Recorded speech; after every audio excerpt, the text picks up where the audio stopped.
نحن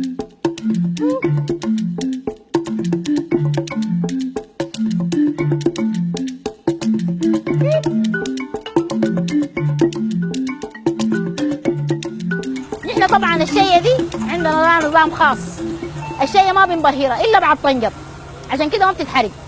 ناس البيت بيقوموا يعملوا لها الثوم والكزبره والحاجات ويرموها في الشوايه وبكثروا النار، بيملوا الكانون ده فحم. نحن ما بنملى الكانون فحم، فحم بالعدد، مش الشيء تطلعها سمحه.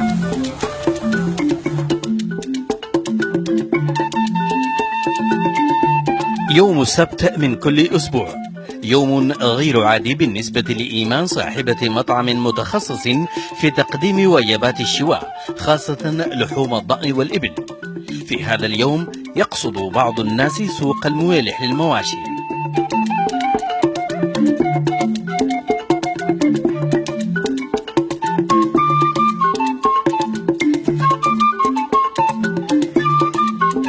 بنقطع مسافات بعيدة جدا عشان نجي نتناول وجبة الشيء دي. الضيف لما تجينا بنعزه ونكرمه بشنو؟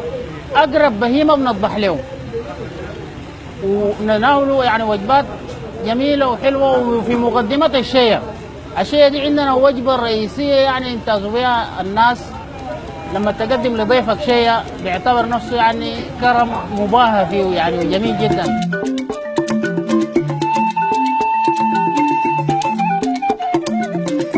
لكن الأمر لدى إيمان هو أن انتعاش السوق يعني انتعاش سوق الشواء أيضا، وهي صاحبة خبرة في هذا المجال.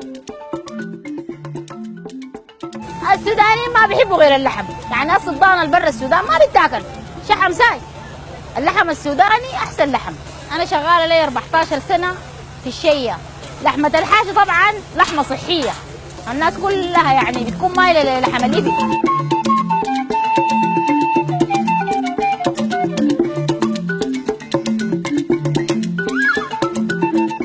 يجمع المكان بائعا للخبز وفريقا لإعداد السلطات وملحمة تقدم مختلف أنواع اللحوم للذين يشتهون المشويات. لقينا إنه الناس بتحب الإبل أكثر من الضان، لأنه لحم الإبل لحم خالي من الكوليسترول، خالي من الأمراض، خالي من أشياء كثيرة كويس. والناس بدأت شنو يعني تالفوا وبقوا يحبوه أكثر من الضان وأكثر من البقر وأكثر من عشان كده هسه ركزنا على شغل الحشاوة والحشاوة الصغيرة.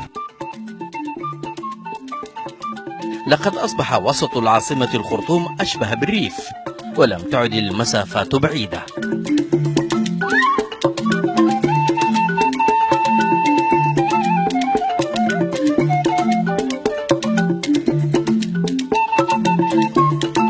للمشاوي مسميات مختلفة حسب الطريقة التي تتبع، فمنها الشية في وسط السودان، والمناصيص في الغرب، والسلات في شرق السودان. الطاهر المرضي، الجزيرة، الخرطوم.